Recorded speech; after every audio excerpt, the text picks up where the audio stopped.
Harriet Cove surrendered the first ring of keys without bowing.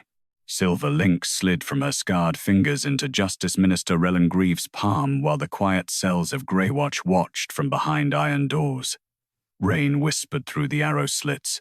Somewhere below, a woman coughed once and fell silent when the council clerk turned his head. Harriet heard her anyway.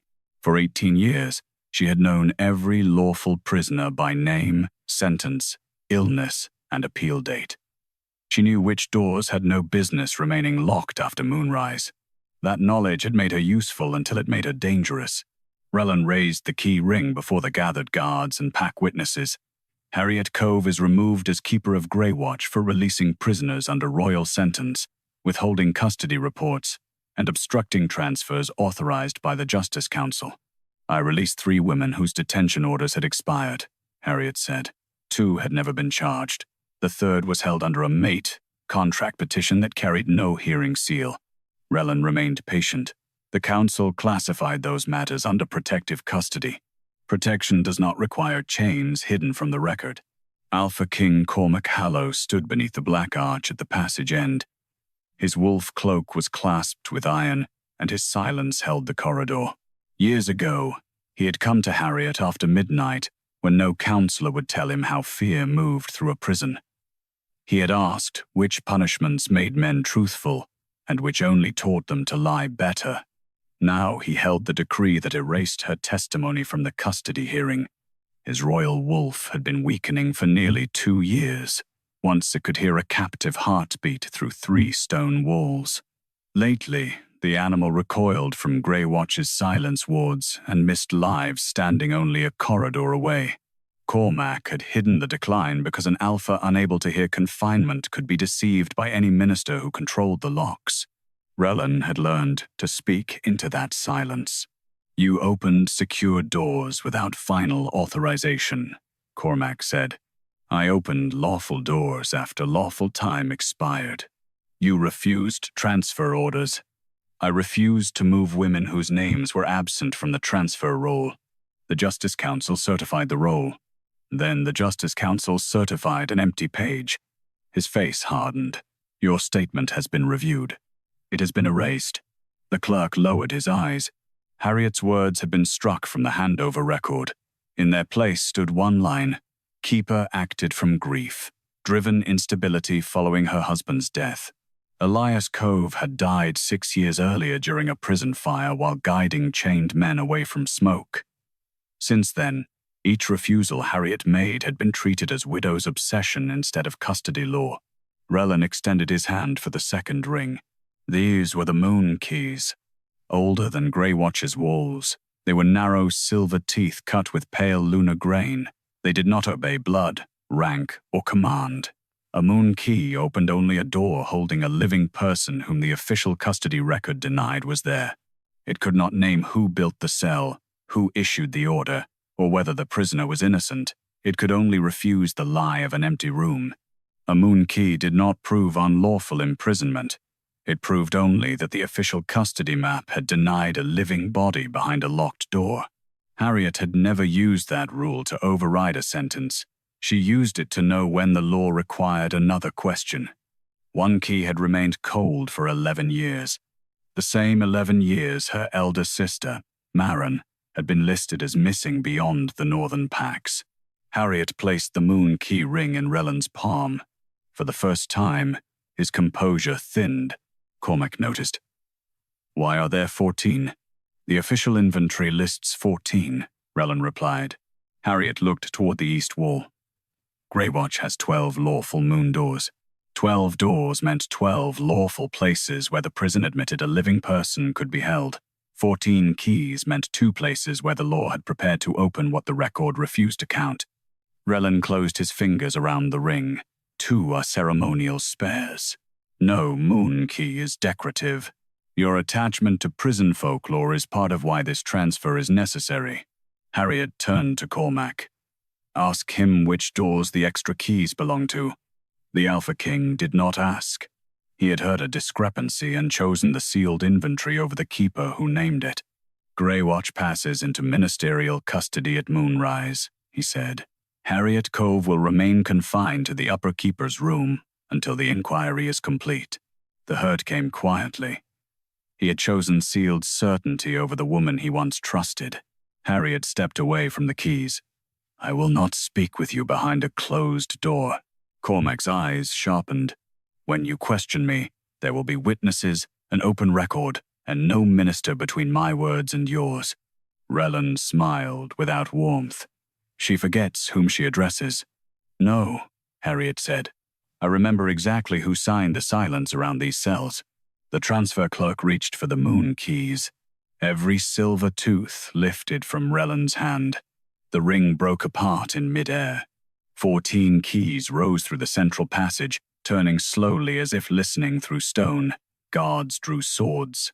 Cormac's wolf surged beneath his skin with a broken growl. 12 keys flew toward the lawful cell block. 2 turned east. There was no corridor there, only a wall of stone the council plans described as foundation fill. The first hidden key struck the mortar. A silver outline burned around an iron door buried beneath plaster. The second traveled farther down the wall and revealed another. Rellan stepped back. Those chambers are disused storage. A woman screamed behind the first door. Harriet moved before Cormac spoke. She caught the falling key, drove it into the newly revealed lock, and turned it with both hands. The moon key resisted for one breath, then opened the cell the law had refused to name. A young woman stumbled into the passage wearing a torn mate contract collar. The collar bore a petition number Harriet had named before her removal. No hearing seal, no transfer roll, no release date. Behind her, more heartbeats moved in the dark. The hidden door did not prove Rellan had built it, filled it, or ordered the collar placed there. It proved the official inventory had lied about the number of living rooms beneath Greywatch. Cormac stood with the empty handover decree beside him while Harriet reached for the second key. He had taken her authority. The prison had answered with living names his council had counted as stone. The woman from the east wall could not remember the last time she had seen daylight. She stood beneath Greywatch's iron lamps with one hand locked around the broken mate contract collar, blinking as though the open passage were another kind of trap. Harriet moved between her and the guards before anyone could place new restraints on her. "Name first," Harriet said. "Questions after." The woman swallowed. "Lenora Vey." A clerk searched the lawful custody roll and found nothing. Rellan Grieve recovered his composure before the silence hardened. "Old foundation rooms may be used during protective emergencies. A missing entry on the ordinary map does not make every confinement unlawful." "No," Harriet said, "but a living woman behind stone requires a lawful record somewhere." Cormac sealed the first hidden door, the 14-key inventory, Harriet's erased statement, and Lenora's collar tag under divided custody. The second moon key was wrapped in witness cloth and placed inside a silver box. Its lock remained unopened. Harriet's authority was not restored. She received temporary standing as a living custody witness for Lenora's case alone.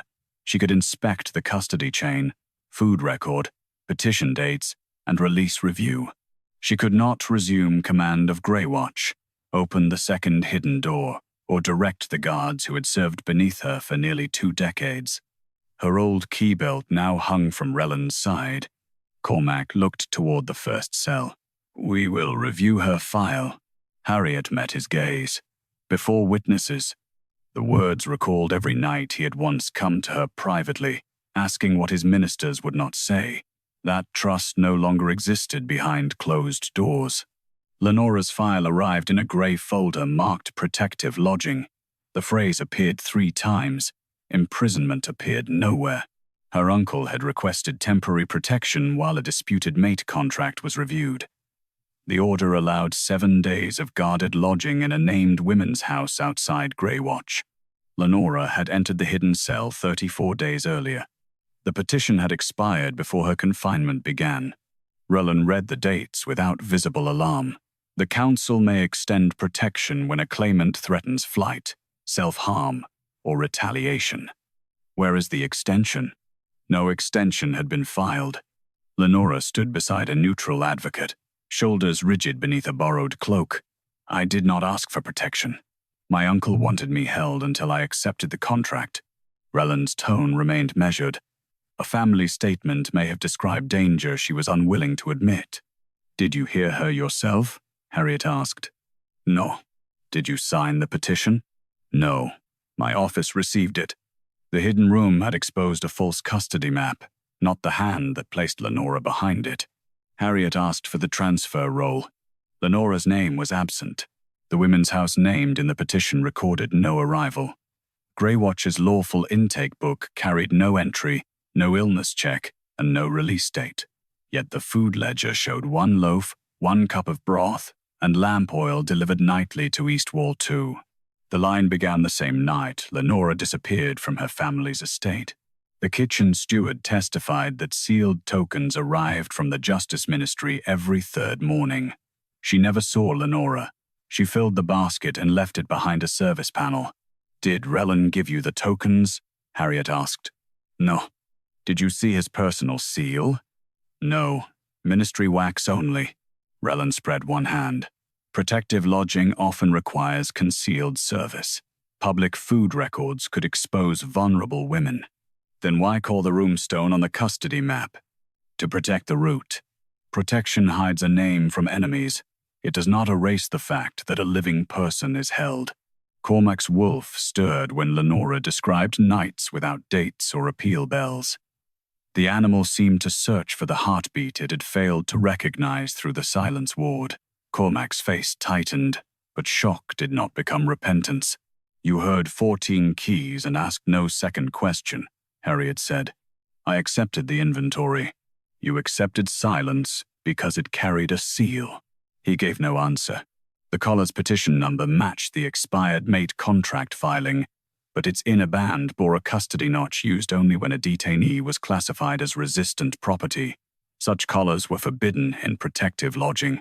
Lenora's uncle had signed the original petition. A second mark, added after expiration, transferred authority to an unnamed council guardian. The guardian line had been scraped clean.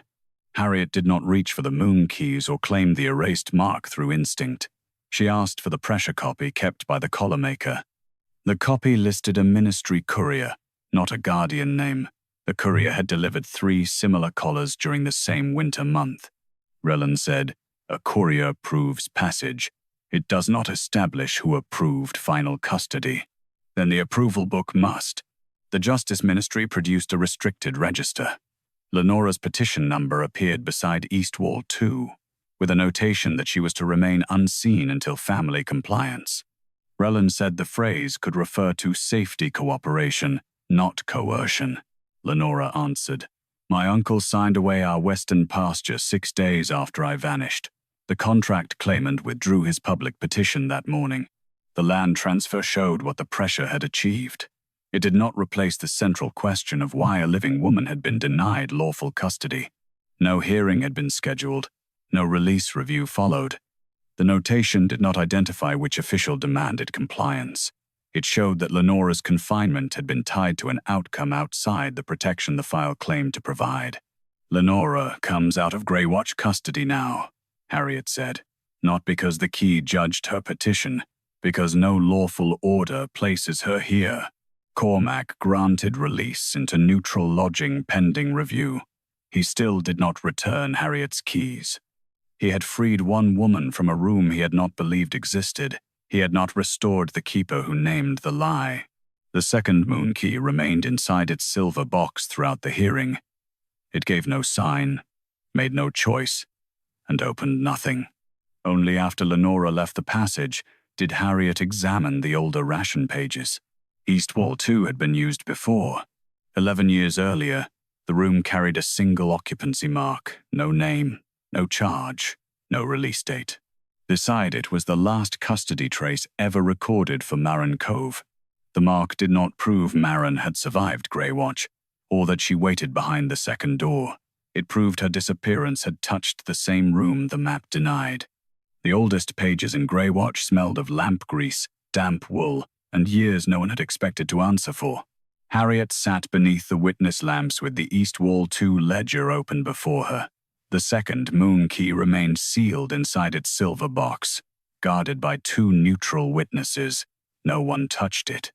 No one asked it to decide what the records had refused to say. Relengreave stood opposite her. An 11-year-old occupancy mark may belong to emergency lodging. Greywatch sheltered threatened heirs, fever witnesses, and women fleeing pack disputes. Old maps were often simplified after danger passed. Then the lodging should have a lawful beginning and a lawful end, Harriet said. Cormac granted her standing to examine historical living custody traces tied to East Wall 2, nothing more. Her key belt remained at Rellen's side. Her erased testimony had not been restored, and the decree removing her still carried the king's seal. The first document was Harriet Cove's missing report.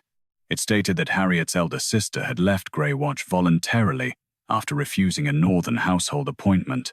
A border rider claimed she had been seen on the North Road before dawn, carrying one small bag and wearing a grey travel cloak.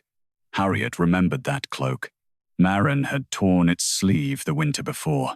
Harriet had repaired it with blue thread because grey was all they could afford and blue was all she had.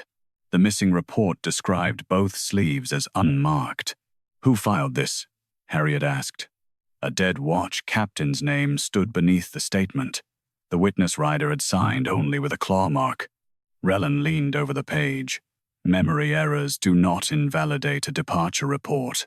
"No, but they tell us where to ask again." The ration ledger began the night before Marin was said to have left the northern gate. 1 loaf, 1 cup of broth, lamp oil, East Wall 2. The line continued for 19 nights. No lawful intake bore Marin's name. No hearing seal existed. No release review followed.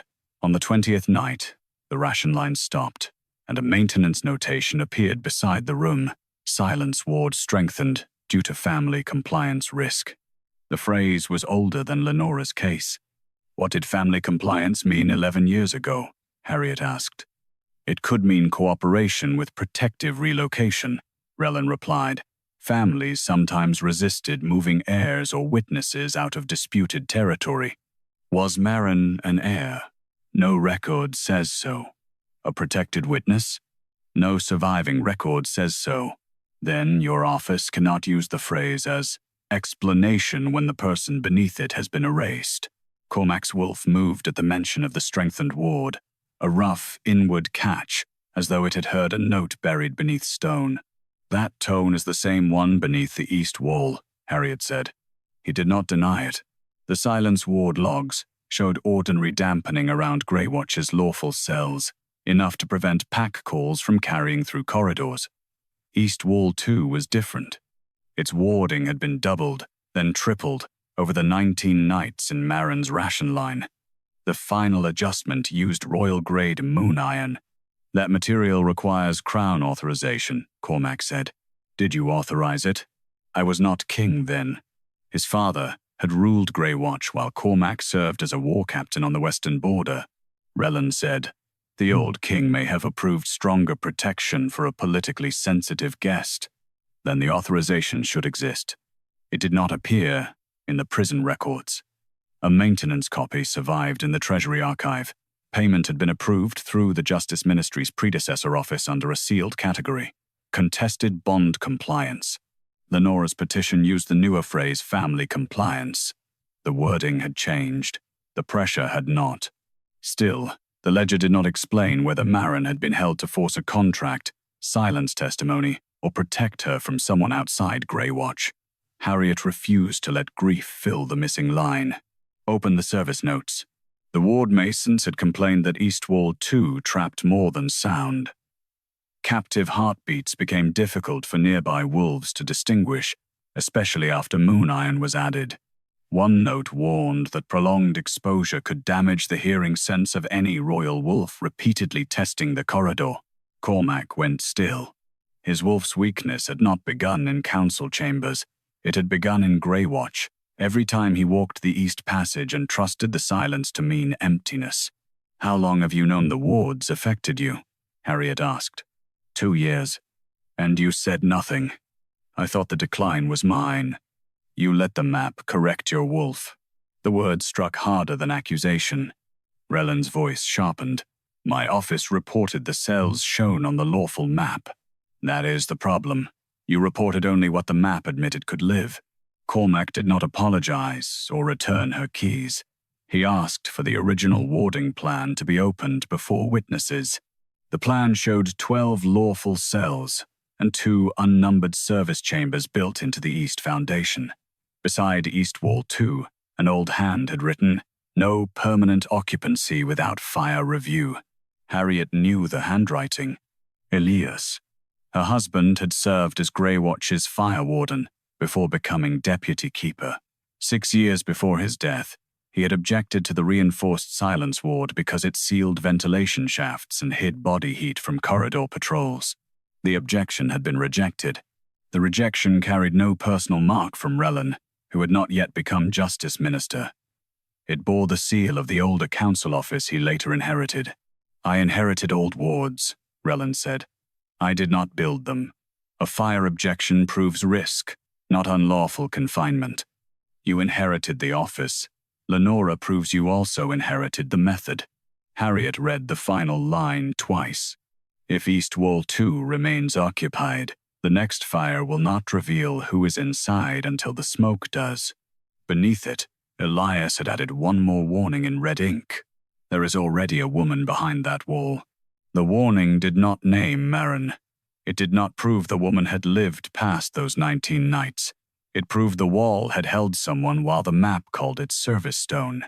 Nor did it prove Elias died because he wrote it. Years before the fire killed him, he had recorded the same living room Greywatch continued to deny. By dawn, Elias's red warning had been copied beneath 3 witness seals and carried from the prison archive to the old fire chamber. Harriet followed it there without her key belt. The chamber lay below Greywatch's eastern stair, where soot had settled into the mortar and every shelf smelled faintly of burned wool. Her temporary standing now extended only to the fire safety and custody records attached to East Wall 2. She could read, question, and compare. She could not reopen the second hidden door, command the guards, or resume the office Rellen Greaves still wore at his side. Rellen entered after her with the calm of a man determined not to be convicted by an inheritance. Your husband, Ayushalosh, in danger, he said. He did not establish unlawful detention. No, Harriet replied. He established that the room was occupied while the map denied it. The fire review should tell us why the council refused to remove it from use. Cormac stood near the witness lamps, silent and pale from another night spent too close to the east wards. His wolf had begun reacting before the masons even opened the old plan chest. Harriet noticed the shallow rhythm of his breathing and gave him no comfort for it. He had known for 2 years that Greywatch's silence harmed his hearing and had still allowed sealed reports to tell him which walls were empty. The first fire review packet began 6 years before Elias died. He had requested that both unnumbered east chambers be stripped of moon iron, opened to the main corridor, and removed from all overnight use. His report described trapped smoke, concealed body heat, and the impossibility of counting occupants during evacuation. 3 prison masons had signed beneath him. The rejection arrived 4 days later. Removing the chambers, it said, would compromise protective compliance operations and expose dependent persons to hostile family recovery. Harriet read the phrase twice. Protective compliance, she said. Lenora's register calls it family compliance. Rellen's eyes remained on the page. Legal language changes. Similar words do not prove identical use. No, but they show the same purpose surviving under a cleaner name. The payment authorization for the strengthened wards had passed through the old justice office before Rellen's appointment. The clerk who entered it, Orrin Vale, had not vanished into retirement or died conveniently. He now served as senior records keeper beneath Rellen. When Orrin entered the chamber, he looked first at the floor and then at the old seal. Harriet remembered him as a young man carrying ledgers for Elias. Age had softened his shoulders, but not the careful way he avoided every question before it was asked. Who were the dependent persons named in this authorization? She said. No names were entered. Why? They were not ordinary prisoners. Were they free to leave? Orrin hesitated. That was not how the category was understood. Relland stepped in before silence became confession. Emergency dependents could include heirs under threat, protected witnesses, or family members held apart during bond disputes. Harriet kept her attention on Oren. What did Greywatch call them? His answer came quietly. Unrecorded dependents. The term was worse than a blank name. A blank could be corrected. Unrecorded meant the absence had been designed. Who authorized that category? Cormac asked. The Elder Council, Oren said. The old king knew protective rooms existed. Did he know living occupants were omitted from the custody map? I never stood before him. Again, authority surrounded the practice without yet reaching a single hand. Harriet opened the room use instructions. Unrecorded dependents received food through service panels. No ordinary intake, no public hearing bell, and no release date visible to prison staff. Their movement depended on compliance notices sent from the Justice Office. What counted as compliance? She asked. Oren rubbed one thumb across the edge of the table. A family withdrew a claim. An heir signed a bond. A witness accepted relocation. A woman agreed to a household contract. The room seemed colder. Lenora's lost pasture had not been the center of the method. It had been one possible price for making a hidden person visible again. Relland's composure thinned, though his voice stayed controlled. I did not create those instructions. You inherited them, Harriet said. Then Lenora was held under their language while you led the ministry. I was told the East rooms were no longer in use. By whom? Custody summaries prepared beneath me. The answer placed distance between Relland and the cells, but not yet innocence. Harriet asked for every annual declaration showing the chambers empty. 8 years of summaries described the East Foundation as sealed storage. Food continued to enter East Wall 2 during 3 of those years. The signatures belonged to different clerks. Each summary carried final ministry certification. Relland's personal mark appeared only on the most recent 2. Cormac looked at him. Did you inspect the room? No. Did you compare the food ledger? No. The king's jaw hardened, but Harriet did not allow anger between powerful men to replace the custody question. Open the fire. Night record, she said. Elias had died 6 years earlier, when flames moved through Greywatch's lower passage. The official casualty count named 4 prisoners, 1 guard, and Elias Cove. A separate margin note mentioned an unidentified woman removed from the East Passage before the roof fell. No lawful cell assignment matched her. The body tag described a living woman with burns along one arm and blue thread caught at the shoulder of her grey cloak. Harriet's vision narrowed, but she did not say Marin's name. A torn sleeve and blue thread could belong to more than one woman. The record did not say the woman died. It said she was removed from the East Passage and transferred to the infirmary corridor. Where is the infirmary intake? Harriet asked. There was none. The casualty clerk had crossed out the woman's body number before dawn and reassigned the tag to collapsed masonry recovered from East Wall 2. Stone had been given the place of a person. Relland stared at the altered count. That correction predates my ministry. Harriet looked at the later custody summaries bearing his mark. The fire night lie may predate you. The room did not. At the bottom of the altered tag, beneath soot and a clerk's thumbprint, one destination remained visible. Transferred alive to Quiet Ward custody. Harriet carried the altered body tag to the abandoned infirmary wing before the ink had fully dried on the witness copy. Quiet Ward occupied the narrow space between Greywatch's prison hospital and the eastern outer wall. Its windows had been bricked after the fire, and a thin silver ward ran beneath the floorboards to soften cries from fever patients. Relland Grieve called it a medical refuge. Harriet saw the same design used beneath East Wall 2. Sound contained until a living person became easy to forget. Her standing widened only far enough to inspect the fire night treatment record and the custody route attached to the unidentified woman. Relland still wore her key belt. The second moon key remained sealed in its silver box, watched by 2 neutral clerks in the central passage. Cormac joined the review without asking Harriet to speak privately.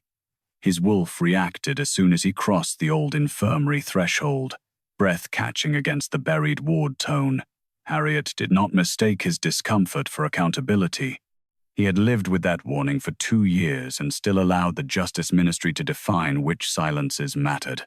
The cyanide register listed the woman as Q7. She had arrived conscious, burned along one arm, smoke in her lungs, and blue thread tangled at her shoulder. The physician recorded that she could speak and repeatedly demanded that her custody be entered under her true name. A later hand crossed out the request and replaced it with bond-sensitive dependent. Medical privacy may require a temporary number, Relland said. Temporary numbers still return to names, Harriet replied. Where is hers? No conversion ledger existed. The treatment notes continued for 11 days. Q7's fever broke on the 4th.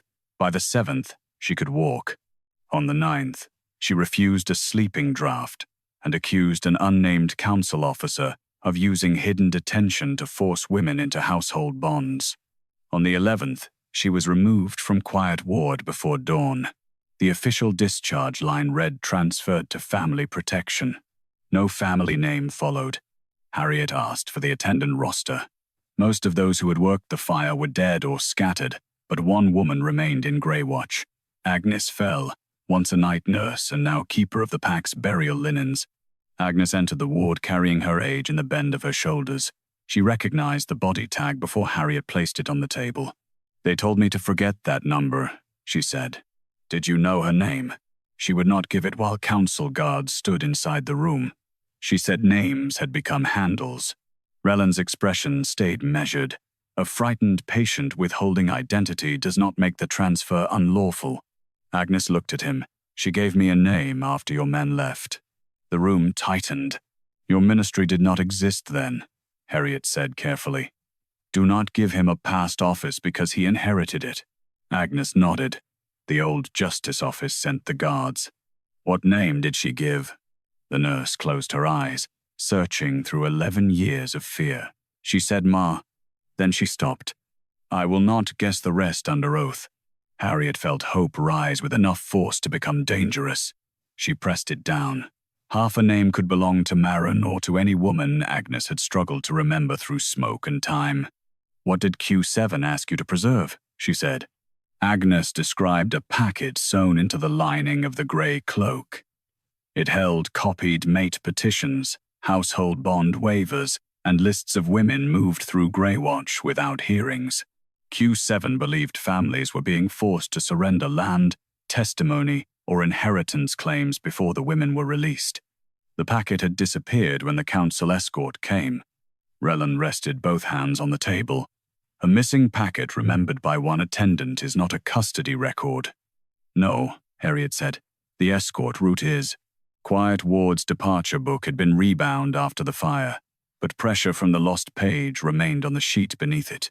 Under angled moonlight, 3 lines emerged. 2 guards, 1 closed carriage, 1 living dependent.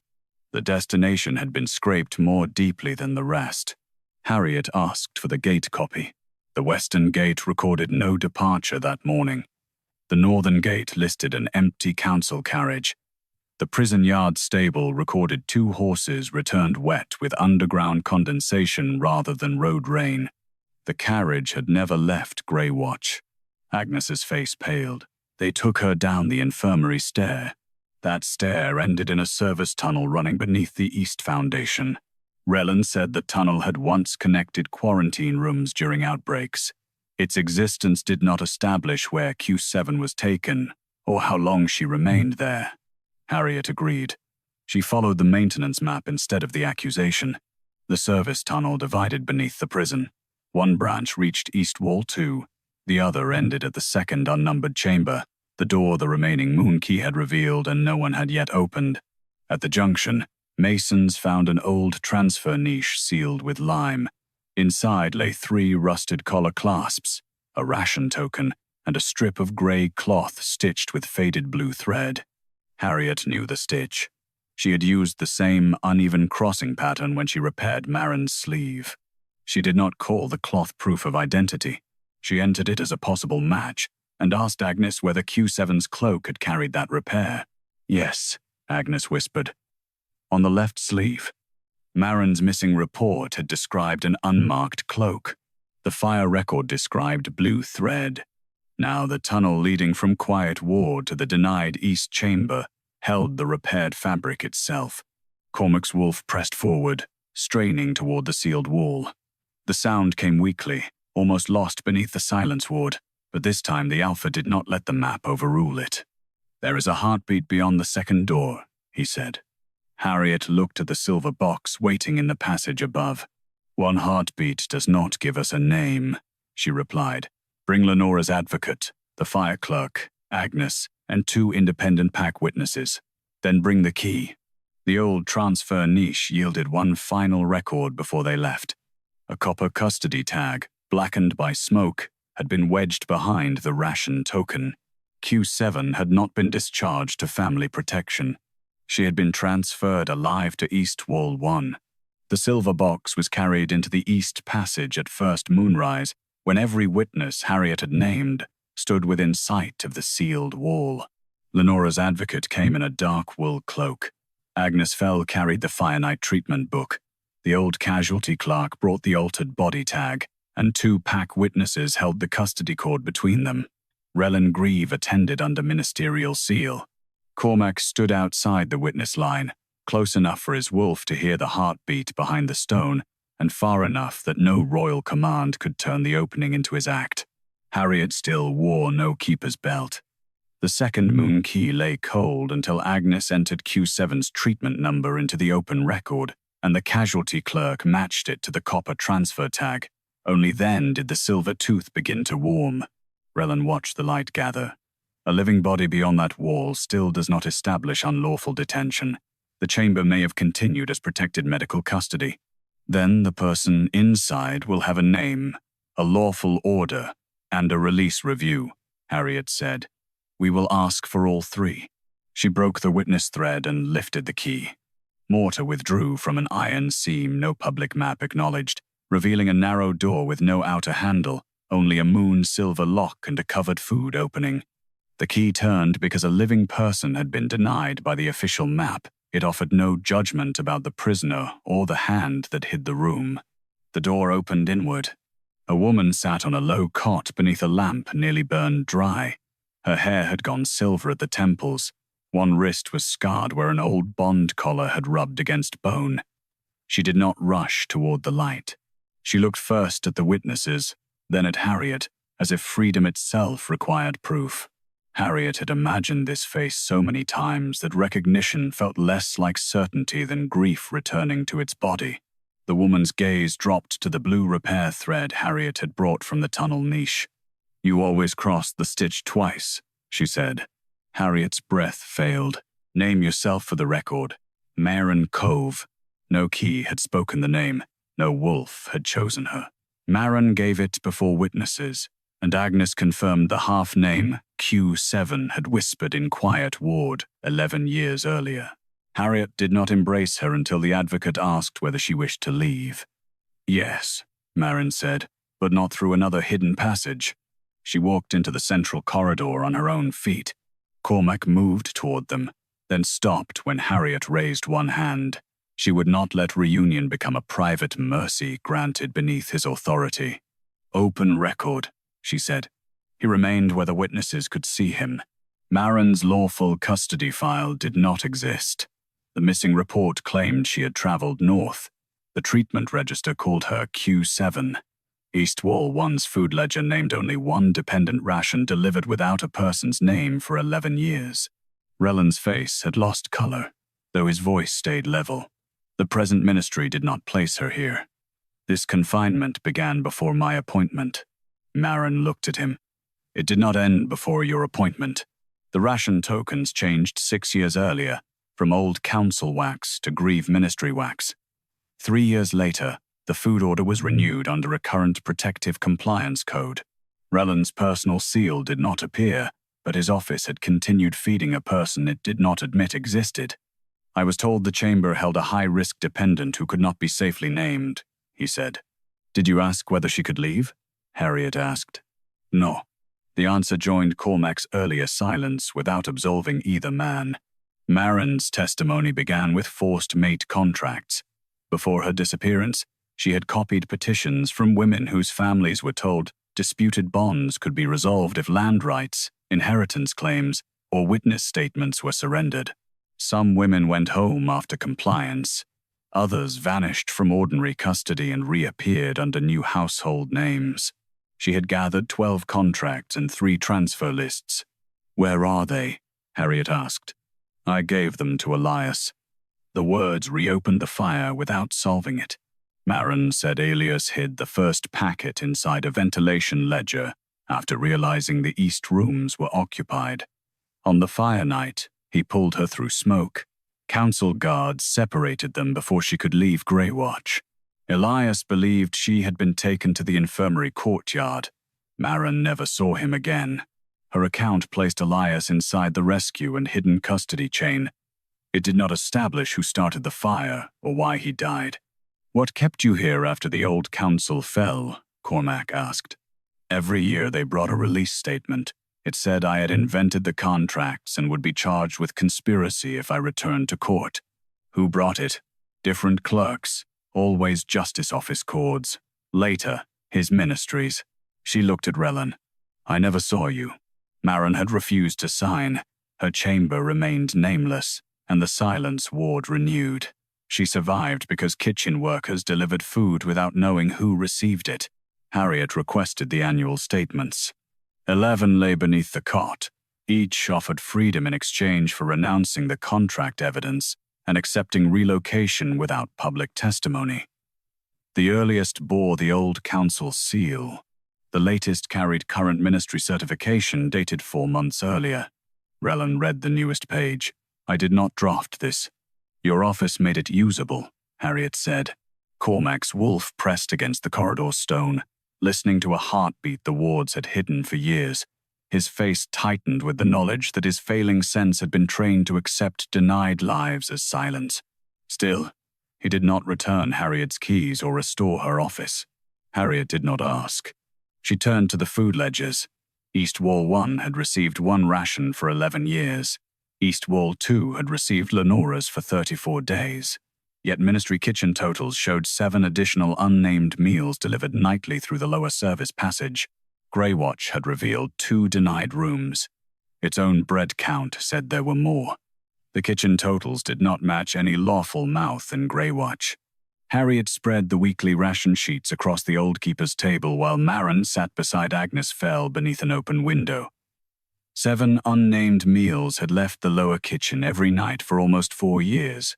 The portions were too small for guards, too regular for medical stores, and too carefully divided to be waste. Rellan Grieve read the columns without touching them. Service wards receive food for attendants, fever watches, and displaced families.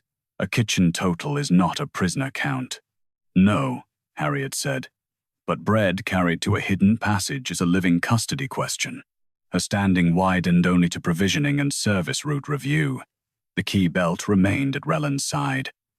Cormac had not restored her office or returned the testimony erased from the handover hearing. He stood near the eastern arch, listening with a wolf that could now distinguish Maren's heartbeat but still faltered when it turned toward the lower walls. Maren watched him once and looked away. 11 years behind silence had taught her not to confuse attention with protection. The kitchen tokens bore no names. Each was stamped lower infirmary relief, though the infirmary had closed after the fire.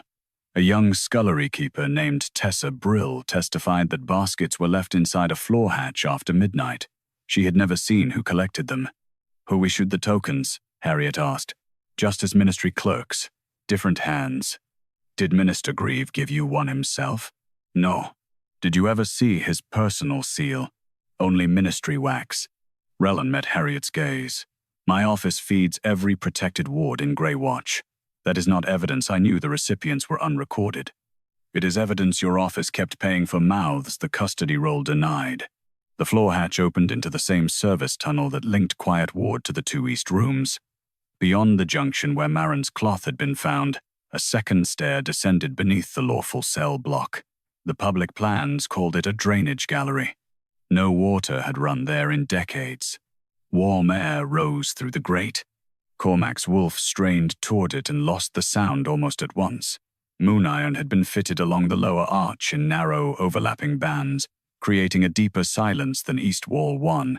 Harriet crouched beside the stone. A line of flower dust crossed the threshold. 7 pairs of footprints disturbed it from the inner side. Rellen's composure tightened. The gallery may contain protected dependents whose identities cannot be exposed in an open passage. Then bring their custody files. None were produced. A ministry summary listed the gallery as unused. The maintenance ledger recorded monthly ward renewal. The firebook showed no evacuation route, no air count, and no safe occupancy limit. Harriet found Elias's old inspection notch on the lower frame. He had cut 3 short lines into the iron, the Greywatch warning for occupied space without lawful ventilation. The notch was 6 years old. It did not say who remained below now, or whether Elias had died because he found the gallery. It said he had known the prison was counting people outside its own fire law. Cormac moved toward the arch. "We need an opening team." "We already have one," Harriet said. Agnes held the infirmary book. Lenora's advocate carried the living custody cord. Marin stood as a recovered detainee who knew the service route. 2 neutral pack witnesses waited behind them. Harriet had asked for every person required by fire law before entering the tunnel. Rellen touched the key belt. "You no longer command Greywatch." "No. But no removal order cancels the duty to open an occupied room when its only air path is unlawful." A faint metallic strike came from below. Then another. Someone inside was hitting a door. Cormac drew breath to speak, but Harriet had already taken the red fire key from the emergency box built into the wall. It did not belong to the Moon Key ring and carried no supernatural judgment. It opened service barriers during smoke, flood, or failed ventilation. She broke the wax. The lower arch released with a groan. Beyond it, the drainage gallery widened into a ward of 7 narrow chambers. Their inner doors were ordinary iron, each fitted with a feeding slot and no visible case number. The silence wards swallowed the voices behind them until Harriet crossed the first moon iron band. Then the corridor filled with human sound. One woman called for water. A man demanded the date. Someone farther down whispered a prayer against forced bonding. Rellen remained above the threshold. Opening every room before identities are verified may expose protected witnesses. Keeping them nameless has protected the people holding the keys. Harriet began with the nearest door. She recorded the lock mark, food slot, ward condition, and the living voice behind it. Then she used the fire key. She did not wait for Cormac. Marin and Agnes received each person beyond the threshold, while the advocate entered names as they were freely given. An adult daughter of a Western house had been held after rejecting a bond that would merge her inheritance with a council ally. A border clerk had copied detention orders that carried no hearing dates. A pack physician had refused to certify that bruised women were willing mates. 2 heirs had been confined while guardians negotiated land releases. The final pair were witnesses from rival packs. Each told the other had died. Their presence did not prove every allegation they made, and it did not show which official had placed each person below. It established that Greywatch maintained an occupied ward absent from its custody map, fed through current ministry tokens, and sealed beneath wards designed to defeat living detection. Harriet led them upward before anyone could exchange one hidden room for another. Cormac met her at the central passage. "They need medical review and protected lodging. They need daylight first." She took the 7 detainees through Greywatch's open gate and into the public square. The rain had stopped. Pack families, guards, mill workers, and women waiting on mate petitions watched as each living person gave a name before witnesses. Cormac followed without banners. Rellen came last. One rescued woman, Lady Celine Marr, held out the collar removed from her throat. Inside its lining was a folded custody instruction bearing current ministry certification. The outer line called her a protected dependent. The inner line read, Retain until the Hallow Crown confirms the Eastern Bond Compact. Beneath it stood Cormac's standing seal. Harriet did not let Celine's collar pass into royal hands. She wrapped it in witness cloth and placed it on the stone fountain at the center of Greywatch Square, where every rescued prisoner, every family, and every guard could see the seal inside its lining. Cormac remained 3 steps away. Rainwater ran from his cloak, but he made no attempt to take control of the record. "Read the instruction aloud," Harriet said. The public clerk obeyed. The outer line described Celine Marr as a protected dependent. The inner line required her retention until the Hallow Crown confirmed the Eastern Bond Compact. Cormac's standing seal had made the instruction executable. It did not show that he had known Celine's name, seen her cell, or approved the collar around her throat. It showed that someone had used authority he left open long enough to hold a living woman outside the lawful role. Relyn Grieve found his footing in that distinction. The Eastern Compact prevented 3 pacts from breaking crown allegiance. The king authorized temporary protection for heirs whose households faced coercion, abduction, or retaliatory bond claims. A standing seal allows lawful officers to act before violence spreads. Celine turned toward him. "I was the one refusing the bond. That refusal placed your house at risk. It placed your allies' claim at risk." A murmur moved through the square, but Harriet raised one hand before public anger could become judgment. "Open the compact," she said, "not the summary. The words Cormac signed." The document arrived from the Royal Archive before dusk, sealed in black wax and carried by 2 neutral clerks. Harriet's temporary standing was widened to the bond compact and the 7 custody instructions drawn beneath it. Her keeper's belt still hung from Relyn's side. Her erased testimony remained absent from the handover record. Even with 9 hidden detainees now standing in daylight, Greywatch still treated her authority as suspended. The compact itself spoke of temporary refuge, named hearings, voluntary household mediation, and review within 10 days. It authorized no secret cells, no silence wards, and no detention without a personal custody entry. Cormac had signed something narrower than what Greywatch had done. Then the appendices were opened. Relyn's ministry had added an emergency clause 6 months later. It permitted unnamed protective retention when disclosure might destabilize a pack alliance. Review could be delayed until the Crown confirmed the bond arrangement. The clause did not carry Cormac's fresh signature. It relied on his standing seal and a certification that the addition remained within the compact's original purpose. "Who certified that?" Cormac asked. Relyn's name stood beneath the clause. He did not deny it. The Eastern Pacts threatened armed withdrawal. Naming the heirs would have exposed them to seizure by rival houses. "Then why were they placed in Greywatch rather than voluntary refuge?" Harriet asked. "Because several refused safe relocation." Celine laughed once, without humor. "Refused confinement, you mean?" Relyn's gaze hardened. "Your mother petitioned for crown protection. My mother petitioned for a hearing. She did not surrender my name. The original petition confirmed it. Lady Marr had asked for a neutral review of the proposed mate bond and protection from the claimant's armed retainers. A later ministry summary changed neutral review into family-authorized retention. Harriet kept the 2 pages side by side. This is how a woman asking the Crown to be seen became a dependent the prison was permitted to hide. Cormac's wolf shifted weakly at the edge of the square, disturbed by the 7 freed heartbeats gathered beyond the silence wards. He looked at the altered summary for a long moment. "I signed the standing seal because Relyn told me delay would break the Eastern Alliance," he said. Harriet met his eyes. "And when your wolf stopped hearing the people beneath that authority? I trusted the ministry, Count. You trusted certified silence again." He accepted the words without apology. The 7 custody instructions were compared next. Each used a different public reason: heir protection, witness relocation, medical refuge, family mediation, but every inner line required retention until some outside party complied. A father withdrew a land challenge. A brother abandoned an inheritance appeal. A witness agreed to leave the pack.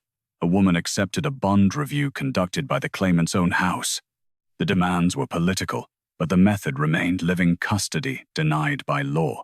Relin argued that his ministry had not selected every outcome. Local councils and families submitted the conditions. He had administered a system built to prevent bloodshed by making the person with the least power disappear, Marin said. He looked at her for the first time since East Wall 1 opened. The old council confined you, not I. You renewed the food order. You renewed the ward. You sent me 4 release statements asking me to renounce what I knew. I signed ministry certifications prepared beneath me, and never asked who ate the bread. The square fell quiet. Harriet requested the certification ledger for the latest 7 detentions. Most entries bore Clark marks. 2 carried Relin's personal notation, compliance incomplete, retain unseen. 1 belonged to Celine. The other belonged to the pack physician who had refused to certify bruised women as willing mates. Relin's explanation came carefully. I reviewed summaries stating both women faced immediate retaliation if released. Did you speak to either? Harriet asked. No. Did you read their own statements? They were withheld for protection. From whom? He did not answer. Cormac looked toward the key belt at Relin's side. Return it. Harriet's heart tightened, but she did not move. Relin removed the belt and laid it on the fountain stone. Cormac reached for it. Harriet stopped him. My authority is not an object passed between men after the walls embarrass them. Cormac's hand fell away. She left the belt where the whole square could see it. Then Marin asked for the old ventilation ledger Elias had used to hide her contract copies. The fire archive produced it under soot-black seals. Behind 3 false maintenance pages lay 12 forced mate petitions, 7 ministry summaries, and 1 list of women moved into unrecorded custody. 9 names matched the people already brought into daylight. 3 did not. Beside the final name, Elias had written a location. Lower Fire Vault alive when the doors were sealed. The fire vault's outer stones were warm beneath Harriet's palm. No furnace had burned there since the night Elias died, yet heat moved through the sealed arch in slow pulses, carrying the faint rhythm of breath from below. The lower vault had been erased from the prison plan and relabeled collapsed storage after the fire. Elias's note had preserved what the map refused to admit. 3 living names had entered before the doors were closed. Harriet did not take the keeper's belt from the fountain. She brought the red fire key, the ventilation plans, Marin's recovered contract list, and every witness already standing in Greywatch Square. Cormac came without placing his guard at the front. Relin Grieve came under council watch, still unconvicted of putting anyone in the vault. The archive says the lower stair is unstable, Relin said. Opening it without review may kill the people you mean to save. Then the masons will test every stone, but no one will call a living vault debris again. The stair descended beneath the chamber where Elias had died. Blackened claw marks remained on the walls. Harriet remembered carrying water that night, remembered Elias vanishing behind smoke, remembered council officers telling her every occupied room had been cleared. At the first landing, the ventilation gate had been welded shut after the fire. A current ministry mark crossed the iron. Someone had inspected it 4 months earlier and recorded the vault as empty. Cormac's wolf strained toward the floor. 3 uneven heartbeats reached it through the silence ward. The animal staggered beneath his skin from the effort of hearing lives the crown still named as stone. Your seal kept this place closed, Harriet said. I know. That is not the same as answering for it. No. There was no apology in the stairwell, and she would not have accepted one there. While masons cut the welded bar, Marin read the 3 names from Elias's list: Elira Dane, Oren Folker, and Sarah Quill. Elira was an heir who had rejected a forced bond. Oren had copied Justice Ministry transfers. Sarah had testified that women were relabeled protected dependents after their families refused concessions. Relin's face tightened at Elira's name. You know her, Cormac said. She is of the old royal line. Her disappearance nearly caused a succession dispute. Her death was certified 12 years ago. I reviewed that conclusion after taking office. I did not create it. Then the vault will tell us whether the conclusion had a body beneath it, Harriet said. The fire key opened the first barrier. The second required 3 pressure bolts hidden inside the wall. Elias had marked their positions in red ink, though the later plan had painted over them. Beyond lay a narrow chamber lit by 1 oil cup. 3 cots stood against the far wall. 2 were occupied. Illyra raised her head first. Her hair had gone white, but the old royal line remained in her face. Beside her lay Sarah, fever-thin and awake. The third cot was empty. "Oren?" Harriet asked. Illyra pointed toward a covered shape near the rear vent. Oren Falker had died during the previous winter.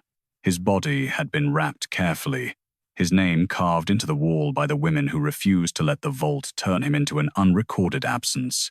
The Moonkeys had not opened this chamber. Fire law had. Living heartbeats justified entry. They did not judge the people inside or name the hand that held them. Harriet asked the women whether they wished to leave before anyone questioned them. Sarah laughed weakly. "We have wished it every morning." They climbed into daylight slowly. The square watched as Illyra and Sarah gave their names before independent witnesses. Oren's body followed under a true custody tag, not the debris number prepared for the vault. Rellan stood beneath the gate while Illyra identified the release statements brought each winter. The earliest carried the old council seal. Later ones carried Grieve Ministry certification. 2 bore his personal notation, "Retain until succession, claim withdrawn." "I believed Illyra dead," he said. "Then why certify her retention?" "The file used a dependent number. I did not know it belonged to her." "You knew someone was being retained?" "Yes, and never required a name." His silence entered the public record.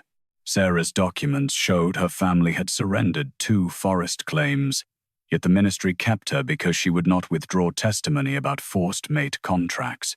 1 renewal carried Rellan's personal seal after the family dispute had ended. The record did not place every hidden prisoner in his hand. It placed his authority directly over Sarah's continued disappearance. Cormac removed Rellan from ministry control before the square and placed him under trial for maintaining unnamed detention, renewing silence wards, certifying custody without identities, and extending confinement beyond the stated conditions. Then he lifted Harriet's old key belt from the fountain. She did not reach for it. "Every living person found in Greywatch has been brought into the square," he said.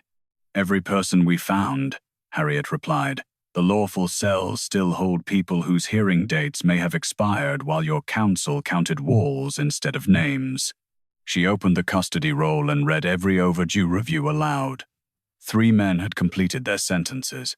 2 women remained under mate petitions without final hearings. 1 border witness had been held beyond the term written on his order. Harriet refused reinstatement until each case was heard before independent witnesses. Cormac faced the guards. "Open the lawful files. You do not restore justice by turning my conditions into your command." He stopped, "Then state them for the record." She did. Every detainee would have a name, hearing seal, transfer roll, and release review. Hidden custody orders would be suspended. Expired sentences would end that day. Unheard mate petitions would move to neutral review. Food ledgers and cell counts would be reconciled before any door remained locked overnight. Only after the final lawful prisoner received a hearing did Harriet take the belt from the stone. She did not accept it from Cormac's hand. Behind her, the clerk restored her erased testimony to the original handover record. At the bottom of Elias's fire list, another line emerged as soot was brushed away. Ministry men entered East Wall 1 to remove contract copies before the fire began. Beside it stood a witness mark still used by Rellan Grieve. Harriet carried Elias's soot-black fire list into the open court before sunrise. The restored handover record lay beside it. Her erased testimony returned to the exact place where the clerk had scraped it away. Around the hall stood every person brought out of Greywatch. Lenora, Marin, Celine, Sarah, Illyra, the border witnesses, and the prisoners whose expired hearings had finally been opened. No one was hidden behind a screen. No name had been replaced by a number. Relin Grieve entered under guard and studied the witness mark beside Elias's final notation. That mark belonged to the old justice office, he said. Many officers used it. Harriet asked for the historical seal book. The mark was not an office seal. It was a narrow three-stroke witness sign assigned to junior legal officers who attended restricted entries before receiving ministerial rank. 11 years earlier, only 4 men had used it. 3 were dead. The 4th was Relin. Cormac's wolf moved beneath his skin, no longer dulled by the silence wards but still weakened by years of false emptiness. He remained below the royal dais. Harriet had required him to answer as the authority whose standing seals had kept the system alive. "Were you present at East Wall 1 before the fire?" she asked Relin. "I witnessed a records removal." "What records?" "Unverified contract copies and unlawful custody notes. The council believed they might expose protected women." Marin's laugh held no amusement. "They exposed the men holding us." Relin looked toward her. "I was a junior officer. I did not choose your confinement. Did you know a woman was behind the wall?" He did not answer immediately. Harriet opened Elias's fire review objection. His red warning had been filed 9 days before the blaze. A later attendance sheet placed Relin at the East Passage during a sealed inspection. The inspection summary described the chamber as vacant service stone. Agnes Fell testified that Q7 had still been receiving treatment above that passage. Orenvale confirmed that unrecorded dependents were being fed below it. The records did not establish that Relin started the fire or intended Elias to die. They established that he had seen the occupied system, certified the wall as empty, and later inherited the office that continued using it. "Why?" Cormac asked. Relin's restraint finally thinned. "Because the packs were already tearing themselves apart over land, heirs, and mate claims. Public hearings would have turned every disputed woman into a banner for armed houses. Hidden custody gave families time to settle without bloodshed. You made the person under dispute disappear," Harriet said. "I prevented wars. You preserved agreements by removing the only person entitled to refuse them. The fire investigation reached the oil stores next. Ministry men had carried cleansing oil into the East Archive to destroy contract copies before inspectors arrived. Elias entered the passage to open ventilation and move the hidden occupants. The flames spread when a sealed ward trapped heat behind the service wall. No surviving order commanded anyone to kill him. Relin had signed the records removal attendance sheet, not the oil authorization. The court did not charge him with murder. It charged him with certifying occupied rooms as empty, suppressing evidence of forced contracts, renewing unnamed detention after taking office, and extending confinement through compliance orders he never required to carry names. Elias Cove's death record was corrected before the full pack. He had not died in a careless prison fire. He had died opening ventilation, preserving custody lists, and trying to move people the official map denied were present. Harriet stood beside Marin when the correction was read. Neither woman called the record enough. It could not return him or the 11 years stolen from Marin. It could only stop Greywatch from using a lie as his grave. Relin's trial lasted 14 days. He was convicted of unlawful hidden detention, destruction of custody evidence, coercive compliance administration, and maintaining silence wards around unnamed living prisoners. The court did not assign every old disappearance or every forced contract to his personal hand.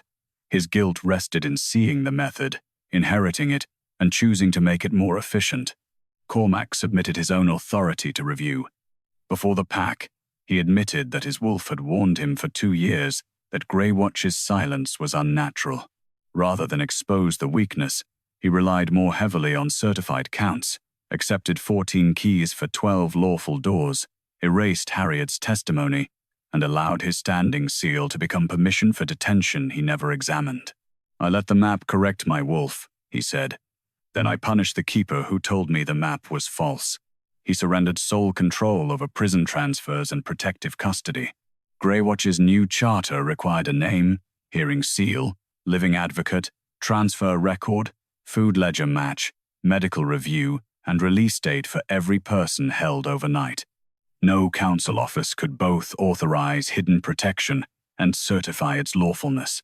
Silence wards could never conceal heartbeats from independent inspection. Every moon key remained in a public inventory matched to a named door. The quiet cells did not remain a secret prison. They became an open custody house governed by an independent witness council designed by Harriet. Former detainees held 3 permanent seats. Healers, pack advocates, and fire wardens held the others. The king could request review, but he could not close it. Harriet resumed her office as keeper only after the charter was signed, the hidden rooms opened permanently, and every surviving detainee received release or lawful hearing. She accepted the key belt from the witness table, not from Cormac. Months later, he came to Greywatch at dusk and stopped beneath the open gate. No guards announced him. No closed chamber waited beyond Harriet's shoulder. 2 witness clerks worked in the courtyard, close enough to hear. "I once came to you at night because you told me what no counselor dared," he said. "You came because you wanted truth without a record." "Yes. And now? Now I ask before witnesses whether I may walk beside you." Harriet studied the man who had taken her keys, the king who had surrendered part of his power, and the wolf slowly learning that silence did not always mean emptiness. She left every door behind her open. "One circuit of the wall," she said. "You will listen more than you speak." Cormac inclined his head. They walked beneath the rising moon while Greywatch counted every living heartbeat aloud.